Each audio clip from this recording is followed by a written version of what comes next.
The chat.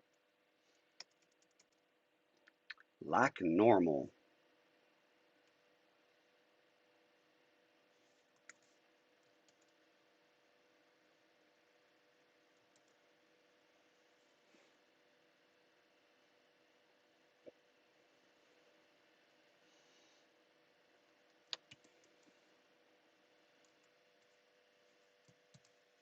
All right, there we go. There's a link.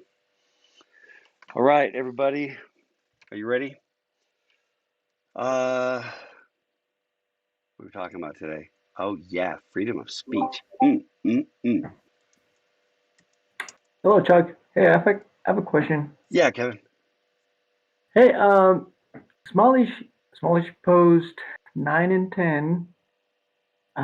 What do you want me to talk about there? Because you posted those in the week of spring break, but the recommended readings are not there. So should I talk about anything Yep. Yeah, related? I mean, that's right. Uh,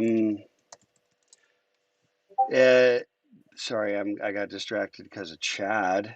Chad's fault. Can't type. Um, yeah, no, if it's kind of relevant, like going forward, I think we kind of know what the topics are, and it'd be nice to kind of Okay. resonate.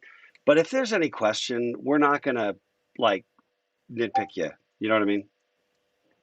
Okay. We're not gonna be like, wham wham, it's the wrong topic. If it's relevant to the class, if you're faking something or mailing crap in, that's a separate issue. But you know what I mean? If it's relevant, yeah, that's great. Okay, cool. And one more thing, if I need to resend something for regrading, how do I do that? You I just mean, repost, just shoot, go back to the same assignment on Canvas and then just resubmit uh-huh. again. And it'll show up as a new submission. Oh, okay. Because I got a grade from one of my posts, but there was no comment, no feedback, so Yeah, I kind of don't know what happened. I mean, what yeah. I did So wrong. on So, that one there, reach out to me, Tim, or Devin. And then also, we did this thing where you can go hot, medium, mild. If you don't say anything, you get mild, which is basically a grade and nothing. If you say I want hot, we'll go deep, medium, kind of middle, direct, kind of directional. So we're uh, calibrating all the feedback to okay. to what people actually request. So if I have a specific question about the gradings, I should uh, direct it to the person that graded it, Yep, right? absolutely. Yep. Oh, okay, perfect. And that's kind of Sounds relevant to good. everybody. Reminder for everybody, that has that same question. Okay. Okay, awesome. Thank you. Yeah, you bet, Kevin. Uh, yes, I am a man of culture, Andrew. And no, Chad, I'm not a member of the cult of the dead cow. It Now I know that's odd because everyone who plays a musical instrument is a member of the cult of the dead cow. I'm the sole exception. So, just in case you were wondering, Chad. Okay, let's talk about topic of the day, which is freedom of speech. And this is one, I'm going to put this up here. Uh, and by the way, just kind of quick update. I continue to kind of come back online a little bit better and better and better. And as I come back online, I've got a little more bandwidth to just, I know some of the stuff's still screwed up. There's probably grading that's late. And I'm really sorry. And like I said, it's coming back with a vengeance. And probably enough said about that. So we got 2 days where this is a weird thing. I told you that I taught this class, class like this, right, at BYU for more than a decade. Created it from scratch over there, down the parkway or up the parkway, whichever way that is. And uh, we never talked about freedom of speech. Wasn't a live topic. I mean, it wasn't. I mean, it's always a relevant idea and topic, but it wasn't a technology topic, and it wasn't, you know, a particularly big thing That makes sense. And now here, it's like, I go to reboot that same class in a different form here. And what do you know? I mean, freedom of speech is right up there. That's interesting to me, because, um, that was when did I stop doing that? Last semester I taught that was probably fall of like 2014. So what is that? A little more than 6 years. That I feel like it's a cultural shift in the last 6 years, um, toward essentially what I view as a modern form of McCarthyism. If you go back to the 50s, the Red Scare, essentially McCarthyism, named after Republican Senator Joseph McCarthy. Essentially, there were just these, hearings and Senate hearings, and it was really all about, once the taint of, the potential to be a communist was upon you, and people lost their jobs and they lost their careers. Um, some of whom were communists, some of whom were not communists. But there's really an interesting, argument to be made about all of that, whether in fact you have a right uh, to hold a position, let's just say, to be a communist, especially in the 1950s, given historical events, right? With World War II and at the end of World War II, and there was a certain set of dynamics there. You might agree or disagree with the ideological philosophy, right, of communism. It still remains a minority position, I think, today in the United States by a long shot. But the question is, are you allowed to be a communist? I mean, really believe it with all your heart and keep your job in America? Or does holding that belief and then expressing it disqualify you from working a job? Meaning, whatever, I'm just a construction worker. I used to be a construction worker. And your boss sees that you posted something on Facebook that your boss doesn't like, you get fired from swinging a hammer. Everybody okay with that? I'm not talking about legality. I'm not arguing what is the law, you know, and I understand, Bill of Rights, freedom of association, and there's a very libertarian argument that says you get to fire anybody for any reason. I'm talking about really more at an ethical level. And this is what's critical. And I'm going to drop this in. The comments are already going nuts, going ham. Haven't even got to this stuff that I want to talk about. I'm talking about it from kind of an ethical behavior and from a cultural behavior, perspective, ethical perspective and cultural perspective. Um, Not strictly do you have the right to do certain things, and does the law protect your opportunity to do certain things? Um, and then how far up the chain do you have to get before it does matter, right? Can you contribute to anybody you want that's a political candidate or any you know uh, proposition on the ballot, ballot initiative? Can you contribute to any ballot initiative, popular or unpopular? And if doing does is it okay morally and ethically if doing that costs you your job as, say, the CEO of a company? And then what's the line? Where do you draw this line? That's one really big topic. And there's another topic, and it really relates very strongly to that, which relates kind of to cancel culture, but also kind of technology-driven mob behaviors, which I think are a thing. I think it's a thing now. And then last thing I'll say, and then I'm going to jump to the comments, and I've got some things I want to say. Um, Take away technology, and we're not having this conversation. People had popular and unpopular ideas, you know, all the way back. Back in the days of McCarthyism, you had to drag people before Senate subcommittee hearings. There was a Senate Committee on Un-American Activities. Well, there's a subjective term, you know. You're right. What is un-American? You see that today, right? You're not just a Democrat, you hate America. You're not just a Republican, you hate America.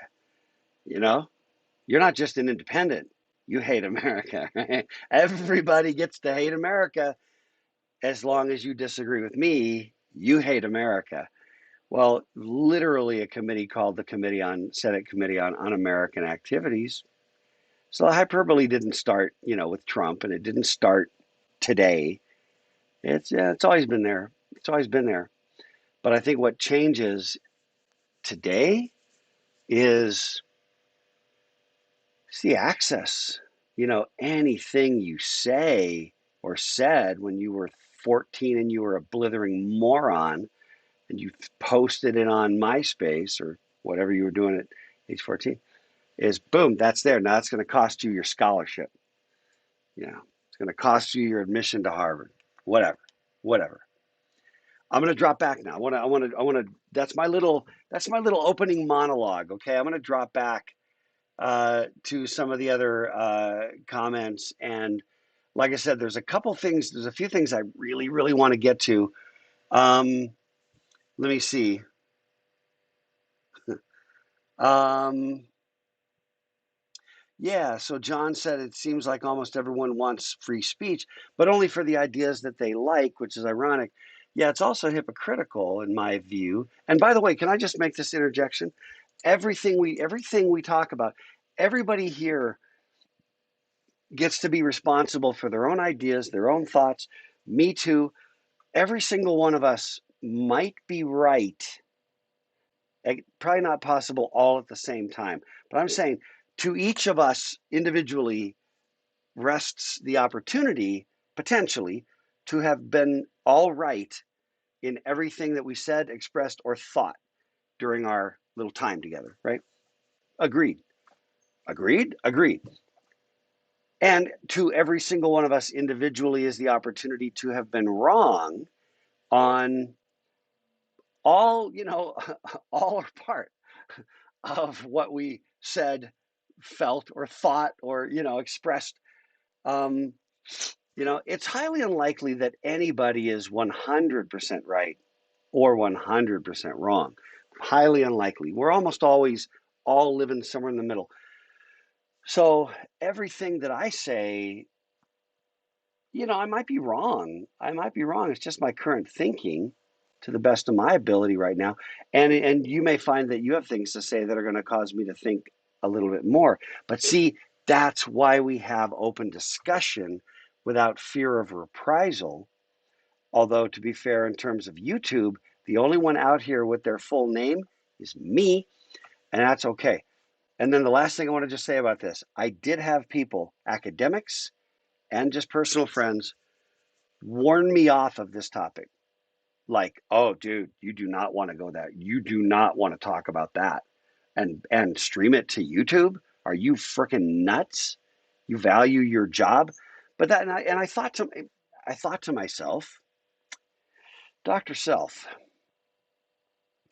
I don't actually refer to myself as Dr. Self, but I could. But it really made me think. Like, okay, if it's really, really dangerous to talk about freedom of speech, which is in the Bill of Rights, First Amendment, if it's really dangerous that I could literally lose my job by talking about my belief in freedom of speech and the criticality for a healthy society that flows from that, and some of the things that I think are potentially going off the rails culturally, societally, well, crap, what does that even say? You know what I mean? That would be a big enough issue that multiple people, different people in different walks of life, all universally said, don't you dare, or you're going to be looking for work. Here we are, because damn it, there's no way that having an open and honest conversation about freedom of speech in light of technology in a course on ethics and computers and society is not a relevant topic, especially if I'm not just being some kind of a stupid butthead and being respectful and having a really open and honest and appropriate conversation, which I believe in. And if that costs me my job, then F it. Seriously. I mean, honestly, if this is enough to say you can't be a professor at UVU, then everybody, guess what? You know what I mean? To me, that's just it is part of the absurdity of. To me, that's all evidence of the absurdity of where we are. You know what I mean? And I would rather shine a light on that than to shirk away from it and just say, "Yeah, we didn't talk about freedom of speech because I was afraid." What is this frickin'? What is this? The Soviet Union? My friend, I'm going to wind up in the gulag. Read Solzhenitsyn. Okay. I'm sorry. Back to the comments. Among Us is a fun example of McCarthyism. Okay, nice. Thank you, Chad. Um, yeah, I think it is, but I think a lot of things are about optics. You know what I mean? I think a lot of things in life and society, and I do mean that non-denominationally, because I believe that virtue signaling is a universal. Anybody who uses that term and thinks that they're like owning the other side by using the word virtue signaling, oh, you're just virtue signaling. Everybody does it. I don't know that everybody does it. I will say that it's across the spectrum politically. Okay, there is virtue signal. It's not the purview of the right or the left. I believe it is a universal. Even some of the independent, like I'm a radical independent, right? Politically. Again, giving me this sort of self-righteous, hypocritical opportunity to criticize everybody, which is my own form of virtue signaling to my own independent base. You know what I mean? In other words, we all kind of do it because nobody wants to really piss off their own core constituency. You know. All right. Now going back. Okay, so Camille said, if I found out that my so back to if I found out about that my employees believed in something I'm vehemently against, like white supremacy, okay, I would no longer want them as an employee. I agree. I would feel the same way. I would feel the same way. Now here's the thing, and I'm gonna drop a graphic on y'all's, which I wanted to. I've talked about it. I want to talk about it a little bit more today. Okay, about the Overton window. I want to talk about it because, and I'm not picking on Camille, but I want to look at that comment. I want to say I want to pick on Camille for a second, and it's not exactly what I mean. I want to tease that apart a little bit, okay? And it was Camille's comment, but everybody's game to throw in because when it comes to something like white supremacy, I'm right on. I agree. You know, I mean, I would be if I knew going in that I was making a hire and the individual is a white supremacist and I knew this somehow, right? Consulted the oracle, and I knew, or whatever, right? I see whatever. I see individuals' Facebook page where they're like, rocking a swastika or something. I mean, something like really. I'm saying that I know it's true somehow. For the sake of argument, I know that it's true that they are white supremacists. And I knew that before I hired, I wouldn't hire them. That ethically, I think that in my view, that's okay. But let's ratchet it back. Let's ratchet it back. They're a Democrat. You still good? That's their crime. They're a Democrat. They're pro-abortion Democrat. They're an anti-abortion Republican. Still good? And you see what I'm trying to say? And I'm not trying to say that either of those is somehow obvious. I'm saying that the Overton window is all about what is the realm, because when Camille says white supremacy, right with you, right with you. Okay. And again, I'm ignoring the legalities. If I want to be like, nope, everybody who works here has to be, you know, an abortion rights activist, or you can't, whatever. You know, I think that the law, would say, yeah, you get to actually do that. Um, I'm just talking about you okay with it if I simply say, yeah, we don't hire them damn Democrats around here, or we don't hire them damn Republicans around here. Are you okay with that? Because I don't think it's as clear, if that makes sense. You know, I don't think it's as clear as saying white supremacy. And part of the reason is because, in my view, if I look at the Overton window, right, look at this graphic, in my view, white supremacy, for me personally, is unthinkable. It's at least radical.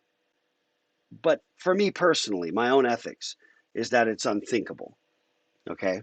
It's an absurdity that boggles the mind. There are many, by the way, many absurdities in our political environment and cultural environment that boggle my mind. So there are many that boggle the mind, but that's one of them. Now, now I'm an independent, a radical independent, radical center. Um, I view being a Republican or a Democrat at least as acceptable and certainly sensible when you just simply weigh you know what I mean? Each side gets to have their own arguments for why they believe what they believe. And certainly they're both in the domain of popular in the sense of population, you know. So the real question to me kind of comes to rest with what is it that lies outside the Overton window, right? Now, the Overton window shifts as a function of time. It reflects, an issue with respect to the function of time. There was a time in certain geographic parts of the states where there's like a big Klan presence, and it's a little more out in the open or whatever. And I think that as time shifts, that again to me is that's white supremacy again. It's still in the unthinkable category. But I'm just saying that over time, some of these things sort of like they still exist, but they go underground, you know, because I think there's crazy all across the political spectrum. I think there's crazy positions everywhere. So what I'm trying to say is it's easy when it's really extreme, like white supremacy. I would put anti-Semitism. I mean, any sort of that kind of what I'm going to just think of as radical racism. Um, the hard part is, there's an open debate or an open question, like definition of marriage, right? That's been a thing over the last decade or so, right? Um, Candidate Obama was not canceled later on for saying in the first election that he believed that marriage was a union between one man and one woman. I don't know if he believed it, at the time and then changed, or if he in fact believed, in same-sex marriage or relaxing those traditional boundaries and then just didn't say it. In other words, I don't know if he was sincere and changed or if he lied and stayed consistent. It was one of the two. But there was no retro back on him to say you know what I mean? He's unacceptable because he has this now radical thing. But in the middle of all that transition, there was a lot of fallout where, people holding, and this is a very obviously, it's a settled issue. As a matter of law, Supreme Court, it's a settled issue legally. And it's not settled in the mind of every individual in the country.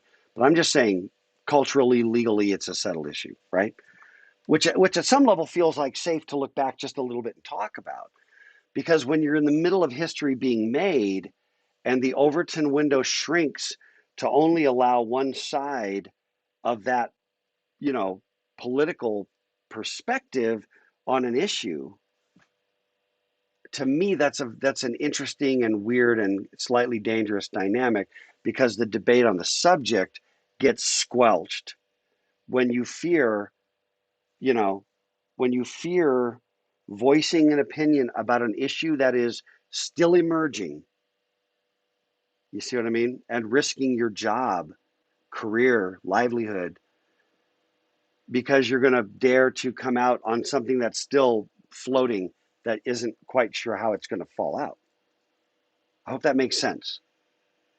Because there were some notable and serious cancellations of people and their careers, et cetera, et cetera. Sorry, I'm going to go back. Sorry, I'm not sorry, not sorry. Christian, do companies have the right to fire people for their opinions? That's again back to rights and legality. Again, I think it relates to the Overton window. And then, so Christian said, I feel like there are some opinions that have to be fireable offense. Agreed. Agreed. Like, I hate our customers. I want to cheat the company out of money. You know, how do you decide what opinions are valid and invalid? And that, I think, really is the core of the difficulty, is how do you decide what is valid and what is invalid? That I think is critical. And I think it also undergirds the entire notion of cancel culture. We noticed we had, let me just slide the Overton one over. We did have, I hope these were interesting to you, the CBS News originals, cancel culture and censorship. I thought they were reasonably balanced and interesting. So understand too that the things I'm posting, I'm not posting them because I believe everything that every one of them says. I'm posting them because I think that they are interesting points to launch discussion and to get you thinking. Okay. So, I mean, case in point, next Thursday, I want to talk about Chicago principles, right? In defense of, against. So, both from the same inside higher education. Obviously, I don't believe everything from both of those articles. Uh, you know, but so for me, the big value to me is the thought provokingness. I know it's not a word. The thought provokingness of the ideas generated is what's interesting to me about those things. Okay. I'm advocating a few things. I think there's no question. Um, For example, I'm advocating respect, dignity, respecting our human dignity one to another in this culture. Our culture of the class should be a culture of tremendous respect and allowance of expression of diverse opinions and beliefs um, you know and I'm a massive advocate of more speech, not less, including speech that I really really don't like, that I'm offended deeply by. Big advocate of that, you know. And I'm a big advocate of symmetrical egalitarian treatment. Are you okay if the thing you just did happened to you? And do you have enough self awareness to understand, you know, because I think a lot of the problems happen when self awareness vanishes and someone's like, "Yeah, I just kick them in the face because, after all, they voted for the wrong candidate. Therefore, they're hate mongers, and hate is violence." And I mean, you get some weird logic. So, are you okay if everything flipped? No, it wouldn't be. Why? Because and then they flip back to the original argument, and you lack self awareness. So that's critical. So there are things I'm advocating, okay, but the things I'm advocating are politically neutral and are based on principle. That's where I'm at. Okay. Chad said, if my employees weren't breaking the law, not undermining the company, couldn't care less. And I think that's, at some level, I think it's a very healthy perspective. And even when I'm like, yeah, if I knew this about an employee, maybe I wouldn't hire them. Uh, but if it never shows up in the context of my company, do I care? That's an open question, right? That I would honestly struggle a little bit if I never knew and it never came up and it never affected me. Would I have cared? Probably not, or does it in fact come up because suddenly people are just dropping little comments and saying things that are disruptive? Don't know. Camille said, as an employer, maybe I should never know them. There we go. Yeah, that's really so. I was right there, Camille. I'm behind the curve on the comments by, wow, a little ways. Um, maybe I should never know that my employee's a white supremacist unless they're volunteering that info, or if it affects their job, in which case maybe it's okay to fire them. These are great questions. Christian, um, little debate going there. Christian, uh, questioning Chad. I think it's good. Again, healthy. I think it's respectful. Um, so John said, seems to be a double standard when it comes to political extremism. And I think you mean perhaps culturally. I highly doubt anyone would be fired today for openly advocating Marxism. That was obviously different 60 years ago. Yes, absolutely. Seems like what is acceptable is flipped since then. Yeah, a lot of professors currently do, in other words, advocate Marxism. Was communism any less genocidal than fascism? Now, that is actually then pivoting into the argument, the core underlying arguments, that very last sentence. So I'm going to actually ignore it for a second. Um, but I do think there's a flipped standard, let's say, from right around the time I was coming into the world in the 50s. I do think that what is the Overton window there certainly flipped, right? Uh, no question about that. Um, Andrew said the problem with not caring with what your employees say or do is that they're an extension slash representation of your company.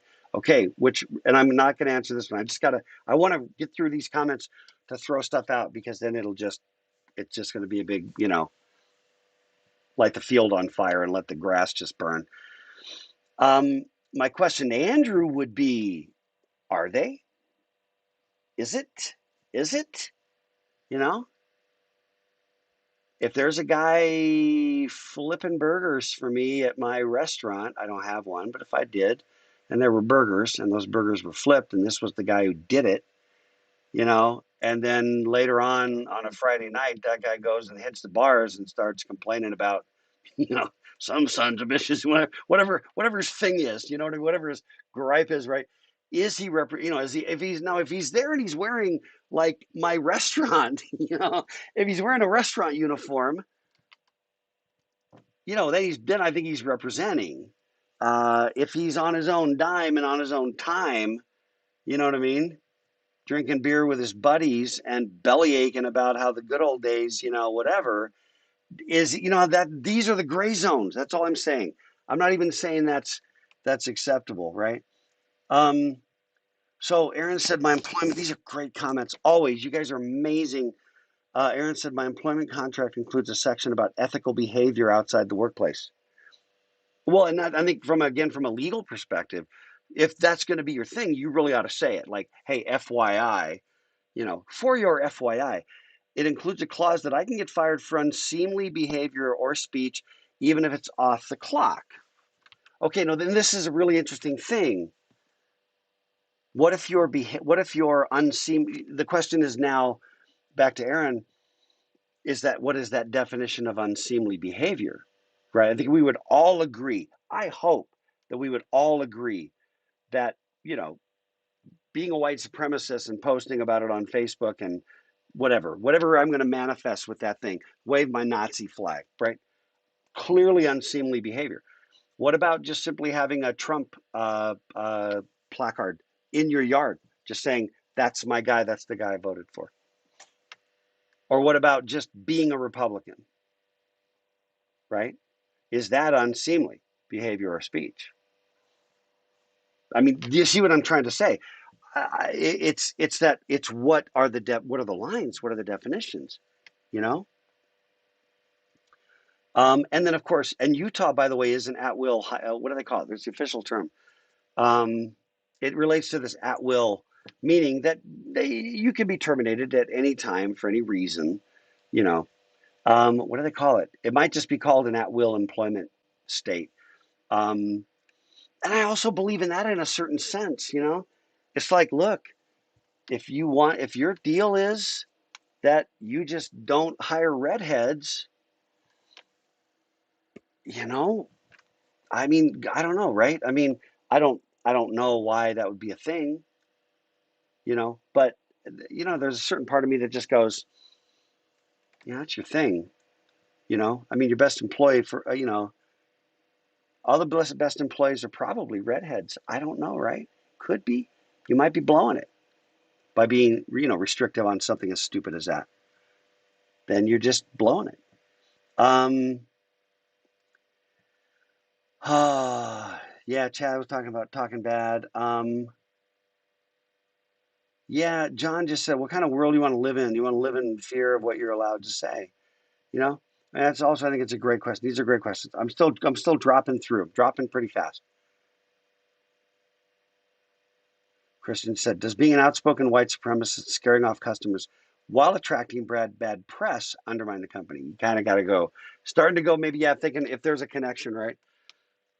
Couldn't any opinion undermine the company if people don't like it? Yeah, that's the risk, right? Okay, so and Jenny said, it's how it can be in Sweden where you can actually get a ticket for speech. Okay, okay, right. Okay, right. That's a problem to me.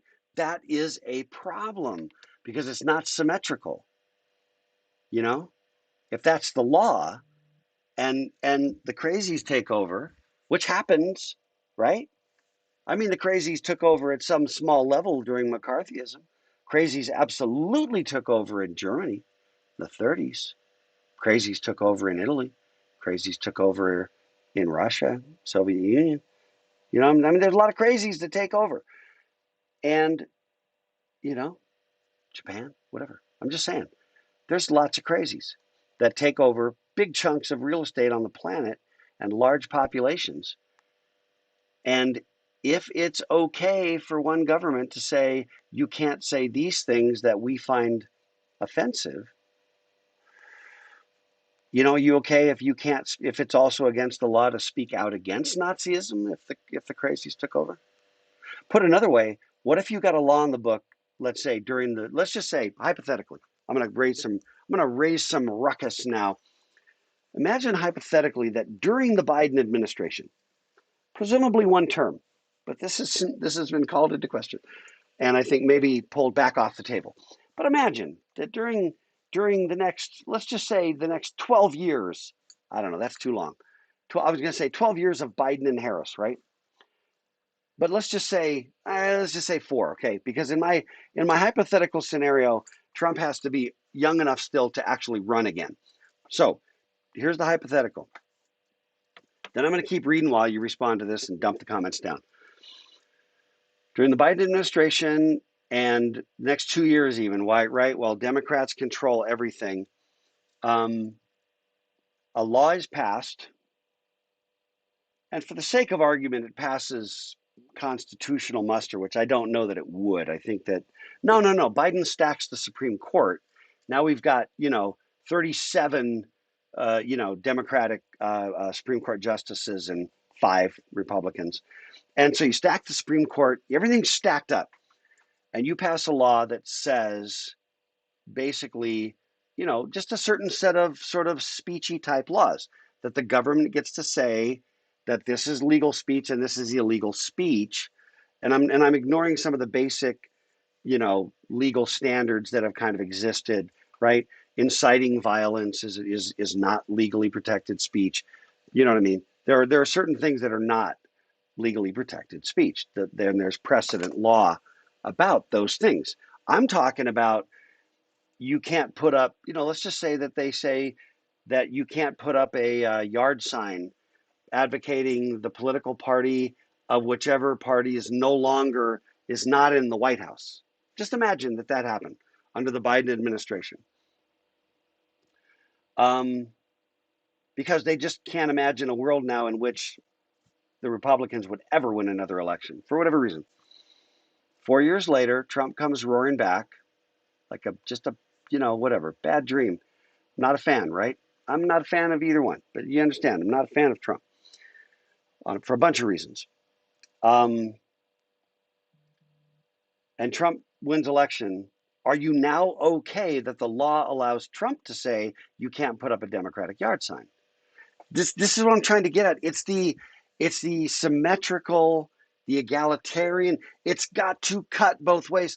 So if you're okay with speech being legalized or illegal, or made illegal in Sweden, this speech is not okay, then what's the limiting principle by which you're going to be okay if other people that you really disagree with become the ones who get to control what it is you get to say or not say, right? It can be anything. We could talk about, I could go ahead and I'm going to step on the third rail right now and I'm going to step off real quick. But, there's the big debates in Canada about, laws concerning whether it was literally illegal to fail to refer to somebody by their preferred pronouns. I think it's proper civility to do that. My own personal belief, but I don't believe it should be legally compelled because I don't believe that is speech. I don't believe speech should ever be compelled. So it's not like I'm singling that out. It's a broad category of speech that I think should not be compelled. But what if then, if you can do that, can the next administration, when they own the entire legislative body, flip it and say it's illegal to use certain pronouns? Are you okay with that? This is the problem, right? Because it's not like there's this one benevolent government that is always going to do the right thing. The government is going to flip around a lot. Sometimes it'll do the right things. Sometimes it'll do really wrong things. Are you okay saying, I'm going to give them power to say to me and enforce what I can or can't say? And then when the power shifts to another party, they keep the same power. Now all of a sudden, Republicans control everything in a hypothetical world. Are you okay with them now telling you what you can or can't say? You might feel really happy right now if you're a Democrat or your politics lean more left. You might be okay with them exercising that power to protect you from speech you don't like. Are you also okay when Republicans take over and they inflict upon you language you don't like and protect other people? And let's just even say, for the sake of argument, that the first one's right and the second one's wrong. It doesn't matter. Or if the first one was wrong and the second one was right, it doesn't matter. You give government power over things like speech, and you also empower the government over things like speech. That's my problem. So it's not about what I believe or don't believe about the one thing. That's irrelevant. So I want you to be able to tell me, to go F myself. I want you to have the right to do that. I want you to have the right to say, go ahead, please go ahead. I do. I want you to have the right to say offensive things to me. My job is to, now if you threaten me with violence, we got another topic. Okay. I hope this is making sense.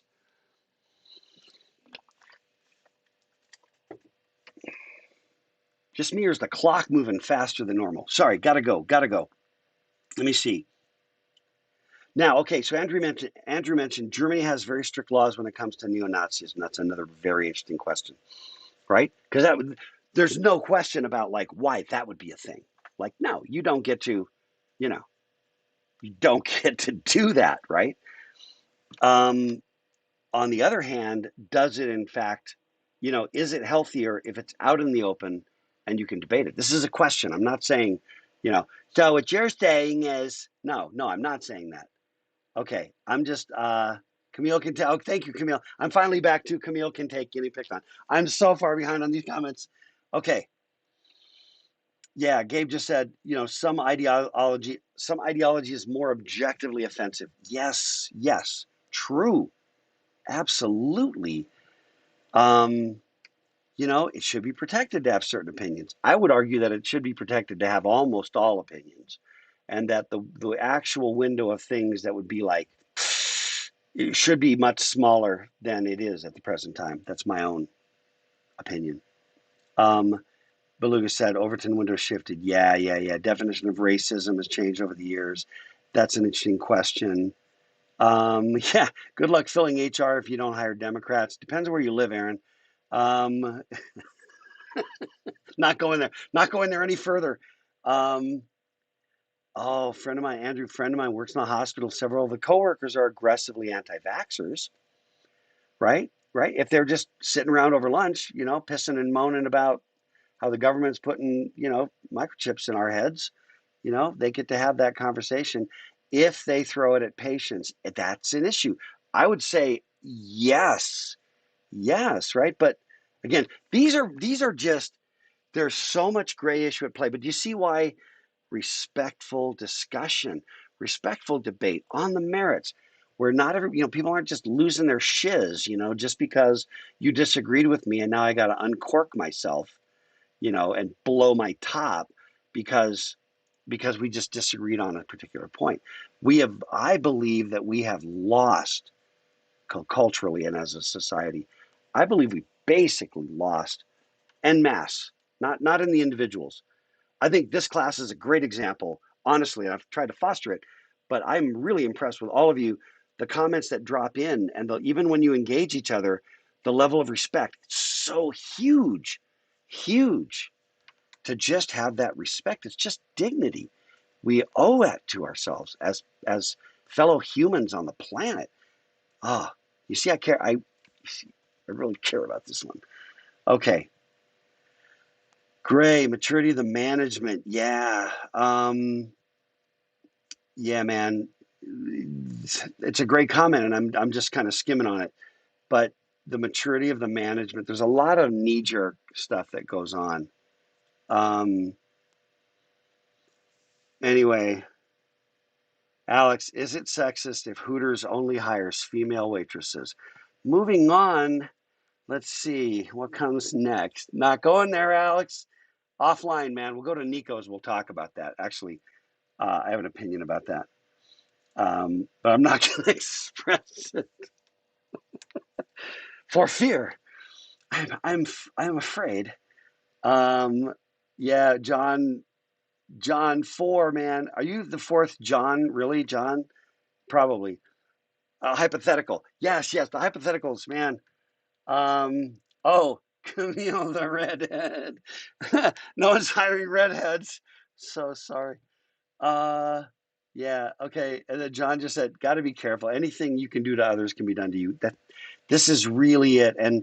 But I think that there's a remarkable level of, I just think there's a remarkable level of lack of vision and an inability to be self-aware, to not see. And I've done this before. I would try to talk to people. It's like, well, let's just flip this for a second. Imagine da da da da da da da.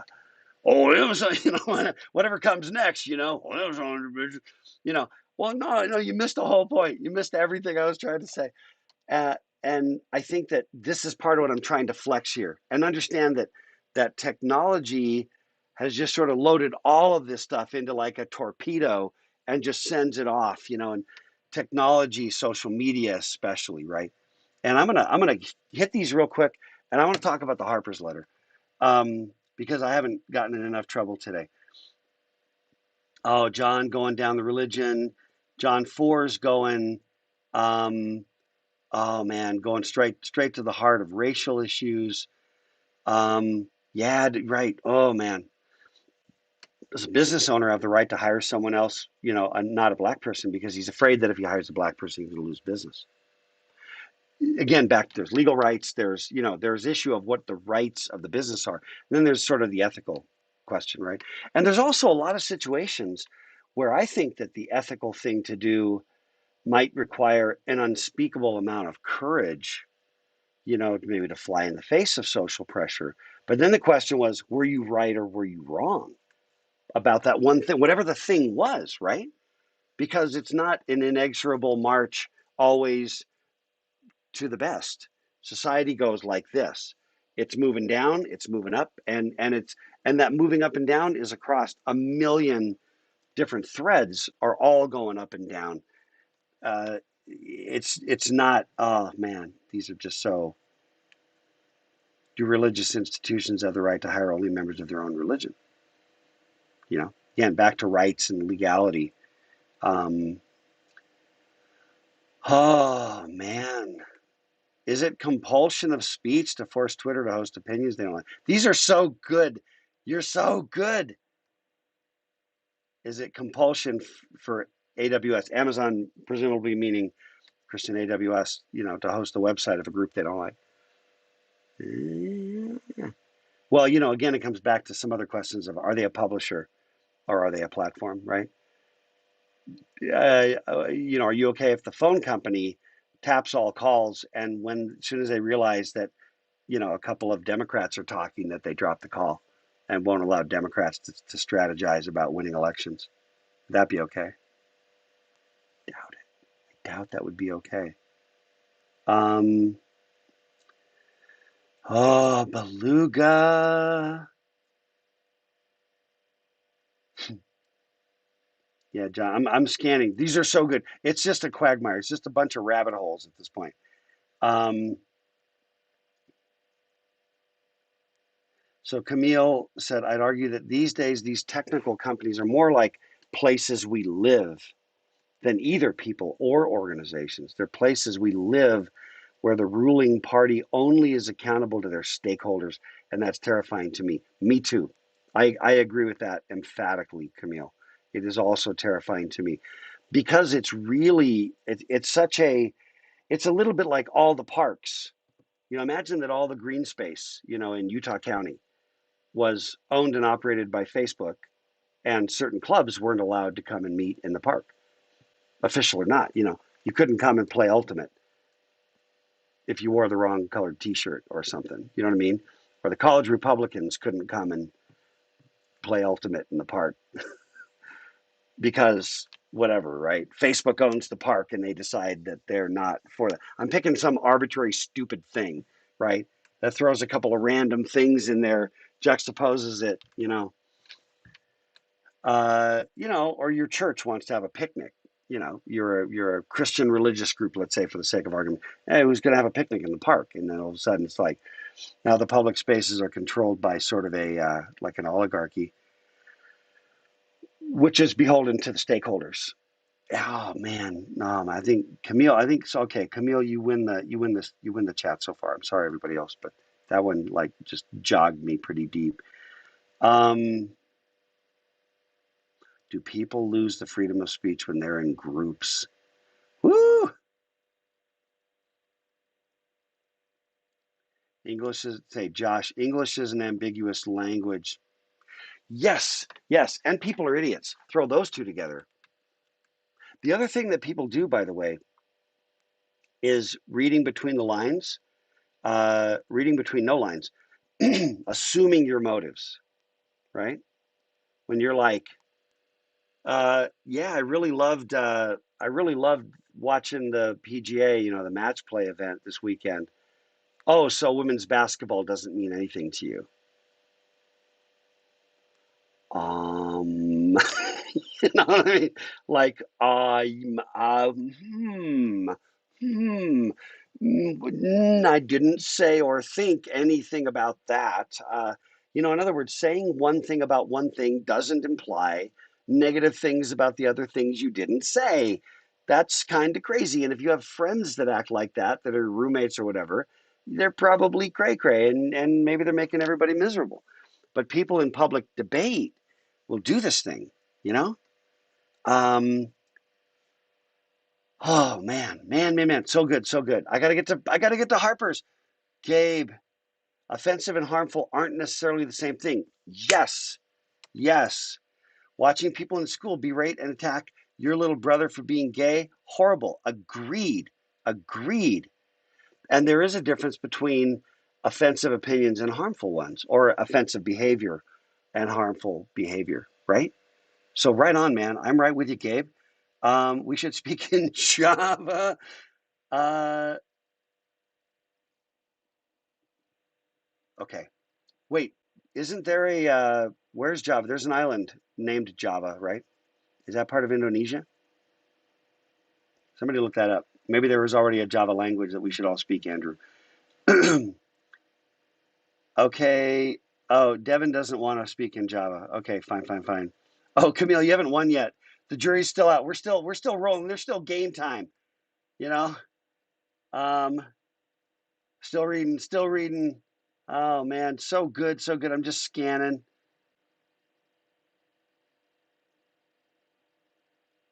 Yeah. Oh man, so good. Indonesia, thank you. Okay, I'm caught up. Woo. Okay, these comments are amazing. Amazing. Now, this is the part I want to talk about Harper's letter, okay? And we're just running out of time. Just time, always time. Okay, let me blow this up a little bit. This was, believe it or not, almost a year ago. What I think is amazing about this, this is pretty small, you know? It's very, very small.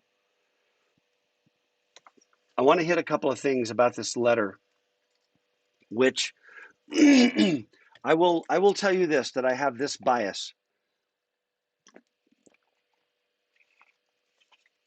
Um, a couple of things. One, the signatories on this letter, I went through, and among the signatories on the letter, and this is the list. They didn't ask me.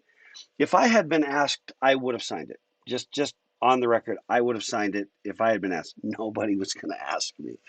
Okay, people that I already know, that, but you know, that I'm a fan at some level of their work. David Brooks, Wynton Marsalis, John McWhorter, who's one of my favorite linguistic English language folks. Noam Chomsky, again, Chomsky's hierarchy, that guy. By the way, most of these people are left of me politically. I'm pretty centrist. Most of these people are left of me. Pretty sure. Chomsky's left of everybody on this list. Malcolm Gladwell, Jonathan Haidt.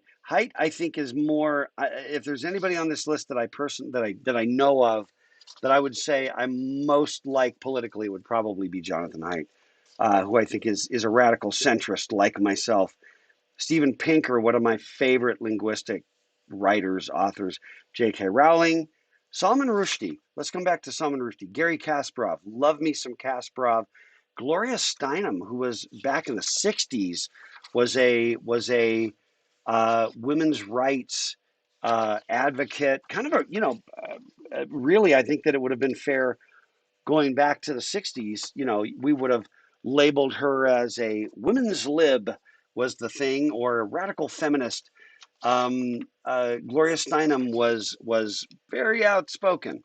Okay, very well known and very outspoken, and probably I would say certainly one of, if not the most influential women's rights activist back in that time frame. I was like watching her in real time, live as like a kid.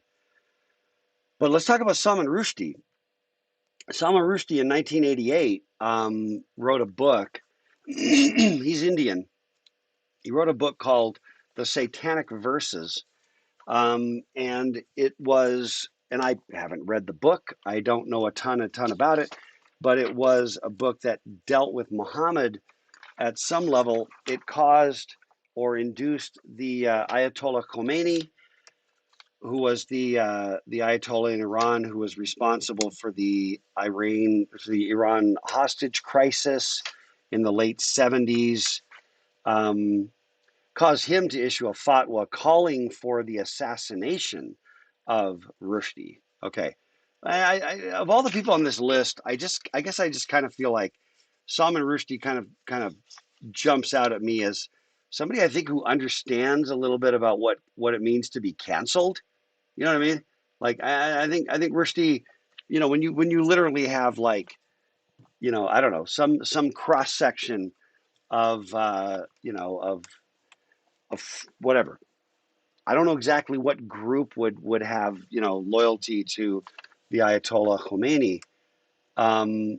but whatever that subset is, if they were faithful, aggressive, you know get after it, you're living basically in this literal environment of death threat. I'm just saying, I think Rushdie knows something about cancel culture beyond some other things. So here's just a couple of ideas. Okay. By the way, Jonathan Haidt wrote a book entitled The Righteous Mind. Did I put that on? Oh, I need to drop it in there. The Righteous Mind. If somebody wants to maybe, drop a link, whatever, a link to the book somewhere. Um, the Righteous Mind is a book that I highly recommend, highly, highly recommend, strongly recommend. uh, by Jonathan Haidt, who I think of any book I've ever read that intended to help really everybody to shine a light on their own kind of biases. I really think this is one that I find tremendous. Also a pretty easy read, good read. Um, Here's some things. Okay, let me jump back to the Forbes letter. Interestingly, some of the people on this list, ironically, came under fire at their organizations, and some of those that came under fire, who literally were threatened. Now just think about, just let this distill for a second. I already told you I would have signed this letter, irrespective of the professional fallout. Um, that is, I do because I believe in freedom of speech. Um, but there were a handful that came under fire, and after coming after fire, issued a retraction, like I didn't realize what it was or whatever, and can I keep my job, kind of thing. That's my perception of what went down. So here's some things. Again, I'm just going to try to hit a few of these things, and I'm just going to read them. They're in here, so I apologize that. Um, I'll see if I can highlight a new set of moral attitudes and political commitments that tend to weaken our norms of open debate and toleration of differences in favor of ideological conformity. I think that's a real thing. Now, it's interesting that almost everybody on this list has partakes of politically uh, leans to the left or is strongly on the left. Okay, this is for the most part a center to left set of signatories. Okay, hence what comes next is we're going to call out Donald Trump, as a threat to democracy. Then your mileage may vary on that. Um, but then they say the democratic inclusion we want can be achieved only if we speak out against the intolerant climate that has set in on all sides. Yes, agreed. I mean, amen. Um, the free exchange of information and ideas, the lifeblood of liberal society, is daily becoming more constricted. I agree. I'm now demagoguing here just a little bit. And then it says, while we have come to expect this on the radical right, to me, that's a biased leftist perspective. Because I think that if you queried folks that are as far on the right as these people are on the left, that they would have said the exact same thing. We have come to expect this on the radical left. But the truth is, because I hold the truth, as you know, I am the repository of truth. In my mind, the radical left and the radical right and the radical everybody does this. And also censoriousness is also spreading more widely in our culture. Does that mean our? I don't know what our culture means. So that but again, but I think it's fine because this to me is simply the Harper's letter tipping its hand as having a leftist bias. But in my mind, that's actually more strong because what they're really doing is calling out the left. And if you're going to have someone call out the left, there's almost nobody there to the left of Noam Chomsky. Okay. We uphold the value of robust and even caustic counter speech from all quarters. Right. But it's now all too common to hear calls for swift and severe retribution in response in response to perceived transgressions of speech and thought. And as soon as you start to get into whether it's societal or governmental, as soon as you start getting into ramifications for your failure to think, this is 1984. This is thought crime. And the problem is somebody says something and they're like, oh, so you think, and what I'd invite you to do is you look at social media, and if you're already enlightened, you're not even looking at social media much. But what I'd invite you to do is look at social media and look for situations in which people will say and impute and project into other people thoughts and feelings and opinions that they never expressed. You just think that so and so thinks that dot, dot, dot. So and so thinks they just want, this is, you know, if you have a relationship and your partner in your relationship is constantly saying things to you about what you think and what you feel, you just don't want to do this, you just want to do that, you just think this, that's actually not an entirely healthy relationship, okay? Well, it's no more healthy when you project it into a public square and people start to say what somebody else thinks, okay? It's really, really problematic. But be aware of that. Be aware that if you try to do it, if you tend to do it, you just think, and it would be really interesting to just like pull up some random Twitter. That might be interesting. I don't know. It might be overly disgusting. And then it talks about institutional leaders doing kind of like panic damage control. That's a thing. And it gives examples of professors being investigated for quoting works of literature in class, researcher fired for circulating a peer-reviewed academic study. Um, the result has been, where are we at? The result has been, if I can find it, the result has been to steadily narrow the boundaries of what can be said without the threat of reprisal. Yeah. Okay, and then down again. It's only 3 paragraphs. The restriction of debate. The restriction of debate, whether by a repressive government or an intolerant society, invariably hurts those who lack power and makes everyone less capable of democratic participation. And I think less capable both from a skill perspective. Yeah, yes, Devin, the political parties need couples therapy. Yes. Um, whether by a repressive government or an intolerant society. I would argue that in many situations in history, the intolerant society actually comes first before the repressive government. In other words, intolerant society, I believe, sets up a culture in which the government can then come in and codify what the intolerant society has already sort of found acceptable by shifting the Overton window to only reflect a particular perspective and to not allow debate on. And again, if we're talking about, you know, crazy crap like child abuse or white supremacy, okay, you want to talk about certain of these things. These are things that lie outside the Overton window and should, in my opinion. But if it's the kind of a situation where a yard sign for a Democrat is inside the Overton window, and I'm saying this, I think, to be in some areas almost an actual reflection, and a yard sign for a Republican candidate to be outside the Overton window, then I think that the Overton window has shrunk into a black hole of leftist ideology.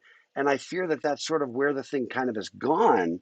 And I'm coming from trying to be as objective as I can as an independent who's not affiliated with either party. I feel like we've reached kind of a point where certain, I think, reasonable strategies, like, for example, if you believe in a nationwide $15 minimum wage, there are arguments to be made about that. You don't believe in any minimum wage. Believe it or not, there are arguments to be made for that.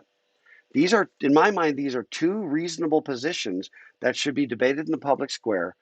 But what I see happening more than anything, and it comes in both directions, but I feel like there's a more powerful voice when it has to do with currently a position more on the left, like a $15 minimum wage, is that everybody else is a racist. It becomes a shout down. It becomes a shout down. You want people to die. You know what I mean? Whatever. Um, and again, I know that goes both ways. And I think that what's happening with cancel culture is sort of a power differential. The way to defeat bad ideas, where is it? The way to defeat bad ideas is by exposure, argument, and persuasion, not by trying to silence or wish them away. We need to preserve the possibility of good faith disagreements without dire professional consequences. Okay. This is not very long. I think it's relatively succinct. The only part in my mind, it goes a little off the rails in the first paragraph by saying this is our leftist position or this is our left-leaning position. Unnecessary, in my view, unnecessary.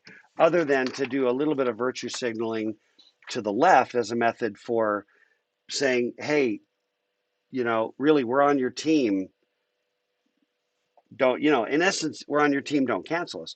But like I said, many of these folks, John McWhorter, for example, there are a number of these folks that I know of, that I follow, who have faced professional fallout for signing a letter that says, this is making me crazy. This is making me crazy. For signing a letter that says we need to preserve the possibility of good faith disagreement without dire professional consequences. What radical tripe. Fire that guy.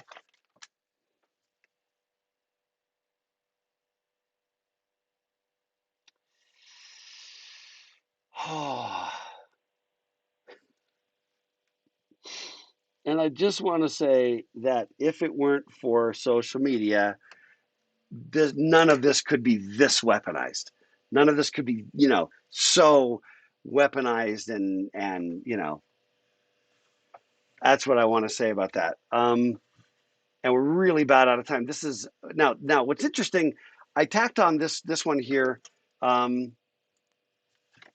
I was trying to find, a reasonable, and I may need to update this, find a better one. I went back through this again today, and I found this article by De Placido to be, in my opinion, I don't find it a particularly compelling rebuttal. Now, granted, I'm partial to the Harper's letter. I am. That is my bias. But I just want to show you just real quick, because we are almost out of time. Let us, oh, come on, see the ads. Let's just turn the ads back off and see if I can, oh, I got to unpause, ad block. Let me see if I can still read it. If not, I'll give you some. The ads are just so annoying. Like for example, this article. So, and if somebody has a better article, and by the way, if you disagree with me on this, you're just really wrong. And not only that, talk to the hand. No, if you disagree with me on this is just fine. That's fine. Then we should be able to have a reasoned, and reasonable debate about it. That's all. That's all. We should be able to discuss the merits. Let me get rid of, we never, come on, go away, go away. No, that's just so wrong. Okay, here, hang on.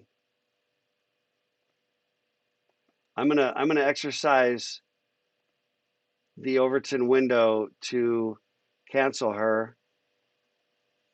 See, that's reasonable. Okay. So I just want to show you where I think the bias lies. After a blissful period of relative silence, cancel culture discourse has returned with a vengeance. Now, it's good writing in the sense of meat to mayonnaise, but okay, silence about cancel culture is blissful. Cancel culture is in quotes because it's not a real thing. And when it returns with a vengeance, probably like a cold sore or something. You know what I mean? This is not an objective first sentence in the least. The old debate, it's not even a current debate, it's an old debate. It's a settled debate. We shouldn't even be talking about this. Was reignited by a now infamous letter. Oh, sorry, she came back. Just a second. A now infamous letter which proposed that professors, editors, writers, and others are in danger of being silenced by somebody, again, it's a straw. The whole thing becomes kind of a straw man argument. The most striking thing about the letter is its hazy ambiguity. Okay, with all due respect, I think the most striking thing about it is the list of people who signed it. Honestly, um, doesn't cite a single specific example. Not actually true. Um, doesn't say who exactly is being silenced. It's not trying to, you know what I mean? It's a straw man. It's a straw dummy argument. Doesn't say who's doing the silencing. It implies social media might have something to do with it. You know, self-professed free speech warriors, and then goes along with sincere free speech absolutists like Noam Chomsky and Margaret Atwood. You know what I mean? Like I'm going to denigrate. It's a lot of emotional language and a lot of denigrating, which then goes, how do people respond? Well, enthusiasm, condemnation, outright contempt. You see how the whole spectrum of reactions starts with positive, negative, really negative. Um, and and then we do this one. Rather than talking about cancel culture, maybe we ought to talk about the coronavirus. Okay, yeah, I think we should all talk about the coronavirus pandemic. But you understand that that has zero to that's a red herring. Hey, look over there. It doesn't address the issue. Um, it's hard not to come to the conclusion, that's bad argument, that the vague unnamed threat might just be mean Twitter comments. I just want to say, I think this is bull. I think this is bad. I think this is really disingenuous. Like, yeah, it's just a bad, mean Twitter comments going, I don't like that. No. The cancel culture is not about mean Twitter comments. It's about somebody says something that ought to be reasonable and gets fired for it. Like, I support President Trump, which I didn't, but I'm just saying. They say that and they lose their job. You know what I mean? That's more cancel. Or the examples that were in the CBS thing. Anyway, it just kind of goes on. What does it really mean? It's difficult to say. So I just think that this is not a, for me, as somebody who already bought what the Harper's letter was saying and already had my own sense of these issues before that letter showed up, um, I find this letter to be pretty unpersuasive. But he then ends by saying, clearly, we all understand that there's a line that shouldn't be crossed, a point in which a person should no longer be in a position of power and influence, which is not even what this cancel culture is not even about that. It's about like, you're fired. You're done. Your career's over, right? Remember the one we talked about relative to where's the book? Where's the book? So you've been canceled online? No, so you've been this one. Remember this? We're out of time, but remember this one? So you've been shamed online that we talked a little bit about? It's about, both the guys, the guy in the conference and then the lady that like calls him out. They both wind up losing their careers. That's not powerful people who no longer have their position of power. The problem is that we disagree on where exactly that line is. Okay, that's to me the truest thing in this entire thing. So, challenge, if you um if you feel like, you're not a fan of the Harper's letter, that's fine. That's great. And if you have an article that you feel is persuasive as a rebuttal to it, let's get that up here. I don't want to throw a straw dummy argument up. I'm just trying to find something that I think makes a case, and this is Forbes, you know. But if you have a better thing, I really, really would like to throw that up instead for future generations. So anyway, we're way over time. We get to talk more on Thursday. Do need to cancel COVID. Um, anyway, all right, we're out of time. I hope this has been interesting, and it's just so much to talk about, and the forum doesn't lend to it as much as in person. Um, but I hope that it becomes a topic with roommates and roommates, friends, family members, spouses, partners. I hope that this is something you can noodle on deeply and let it kind of sink in. So and we can talk more Thursday. We'll talk more on Thursday. And in particular, I want to pivot a little more as well to Chicago principles, but maybe there's a chance to talk a little more about some of the videos that we watched. Signing off.